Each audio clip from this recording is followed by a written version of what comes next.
Ladies and gentlemen, let me tell you something. The Sermon on the Mount is the most radical teaching about right and wrong, morals and ethics that the world had ever heard up to that moment, and the world has ever heard up to this moment. The morality here is way above any morality the world had ever heard before. Do you realize that when they had services in the synagogue, that the rabbi would go and he would take the scroll out of the ark, the container where they kept the Torah, and he would pick up that scroll and he would walk all over everybody who were gathered. He would say, "This is the word of God. This is what God says about living, about life, about everything."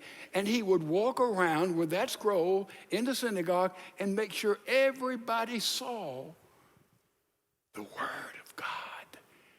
And the scroll, the Torah, was looked upon as God speaking.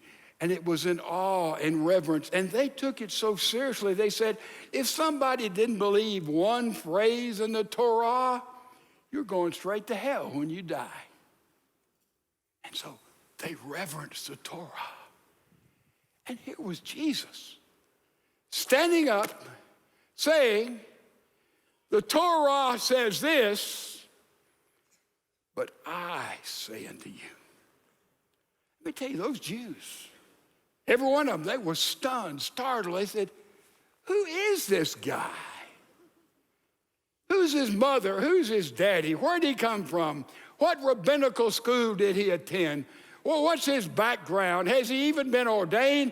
Is he a part of? Who is this guy? Man, he's the son of a carpenter doing apprentice work in Nazareth. Nazareth, can anything good come out of Nazareth? Man, who is he? He's speaking like someone who has authority.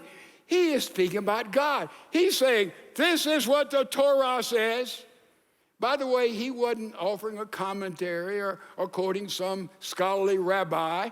He was saying, this is what the Torah says. But he says, I say unto you.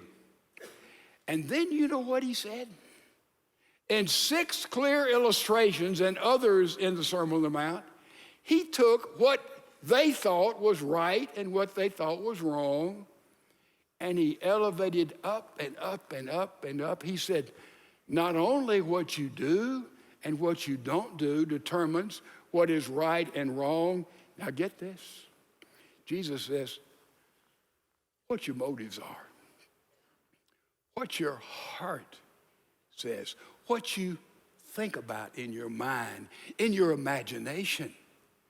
This is also a part of what is right and wrong, and this takes ethics to the ionosphere.